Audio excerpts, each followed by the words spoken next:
The room was alive with laughter and music, the clinking of glasses echoing through the elegant French chateau. A soft breeze from the garden swept inside, mingling with the scent of roses that adorned the sprawling estate. This was no ordinary gathering. It was a soirée organized by our friends, in celebration of love, life, and the long friendships we all shared. I, Victor Dubois, a 38-year-old investment banker, stood near the fireplace, casually sipping a glass of red wine. My wife Sophia, who had just turned 35, was across the room, radiant in her emerald dress, effortlessly charming everyone around her. Sophia had always been the center of attention, her smile lighting up every room she walked into. We had been married for 12 years, our lives intertwined in a way that had once seemed unbreakable. Or so I had thought. The night went on, and soon, as with all large parties,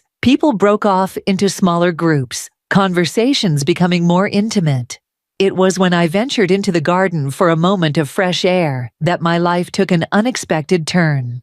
I had wandered through the moonlit garden, enjoying the solitude, when I heard voices drifting from behind a cluster of hydrangeas. The familiarity of one voice caused me to stop in my tracks. It was Sophia, her soft laughter unmistakable. She was speaking to someone, her tone lower than I'd ever heard her use with me. Curious, I crept closer.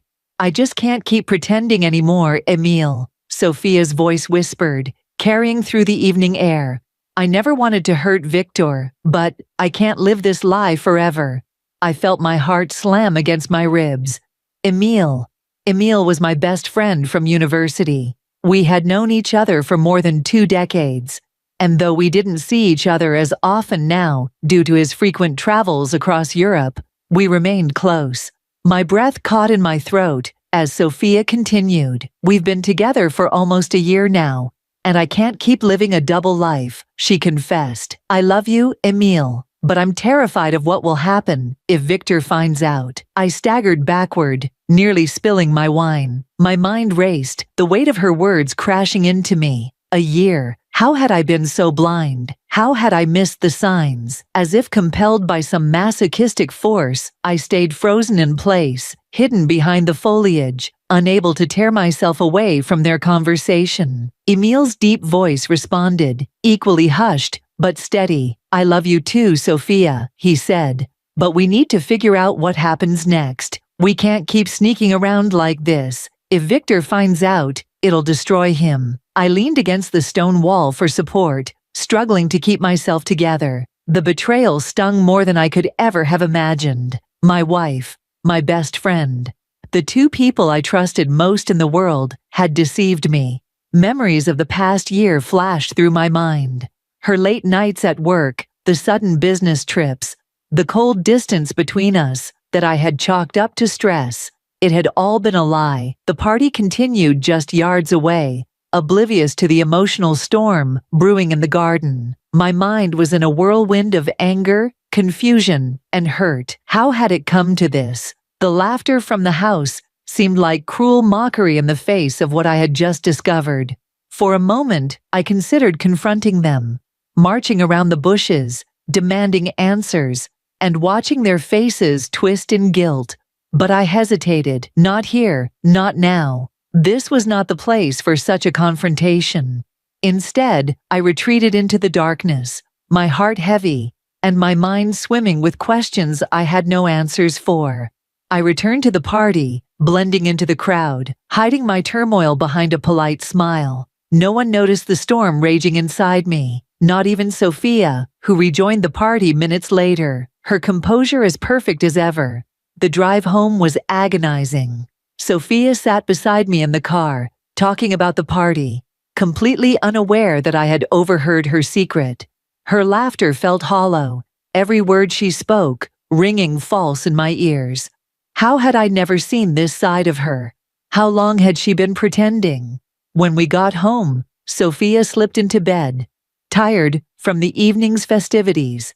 I stood by the window, watching the city lights flicker in the distance, the weight of what I had heard pressing down on me like a vice. The next few days were a blur. I felt like I was living in a nightmare I couldn't wake up from. Every smile, every kiss from Sophia felt like a knife twisting deeper into the wound. Emil called me once, but I couldn't bring myself to answer. What was there to say? How could I face him knowing what I now knew? But then something unexpected happened. As the days passed, I began to see things more clearly. The hurt and betrayal were still there, but I realized something crucial. I had a choice. I could let this affair destroy me, or I could take control of the situation. I could confront Sophia and Emil, demand answers, and decide for myself, what the future would hold. So one evening I made my decision. "Sophia," I said quietly, breaking the silence as we sat down for dinner. She looked up at me, her smile fading when she saw the seriousness in my eyes. "I know," I continued, my voice calm but firm. "I know about you and Emil." Her fork clattered onto the plate, her face going pale. She opened her mouth to speak, but no words came out. I could see the panic in her eyes, the realization that her secret was no longer safe. "I overheard you at the party," I said, my voice steady. "I heard everything." For a moment, there was silence. Then, Sophia broke down, tears streaming down her face. She began to apologize, stumbling over her words, trying to explain how she had fallen out of love, how she hadn't meant for any of this to happen. But the details didn't matter to me anymore. I had made my decision. "I'm not here to argue," I said softly, standing up. "I just needed you to know that I'm done." And with that, I walked away, leaving Sophia to her guilt and her tears. It wasn't easy, but in the end, I found peace in letting go. Sophia and I divorced amicably, and I distanced myself from Emil. It hurt, of course,